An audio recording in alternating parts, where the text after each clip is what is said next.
আজ আমরা ইংরেজির আরও একটি অক্ষর এস এর উচ্চারণ নিয়ে আলোচনা করব। তোমরা হয়তো খেয়াল করেছ এই এস অক্ষরটি কখনো জ এর মতো শোনায়, আবার কখনো স এর মতো শোনায়।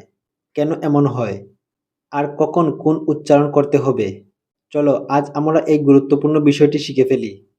এস যখন জ সাউন্ড দিয়ে থাকে, যখন এস এর পরে ভয়েসড সাউন্ড থাকে, যেমন B, G, D, I, M, N, R and vowel অক্ষর, তখন এস জ সাউন্ড দিয়ে থাকে। যেমন যেমন DOGS, ডগস, ডগস। এখানে Z voice consonant. CARS, cards, cards. এখানে আর ভয়েসড কনসোনেন্ট। এস যখন শ সাউন্ড দিয়ে থাকে শব্দের শুরুতে বা যখন এস কোনো ভয়েসলেস কনসোনেন্ট যেমন পি, টি, কে, এফ এর পরে বসে তখন শ উচ্চারিত হয়। যেমন STOPS, স্টপস, স্টপস।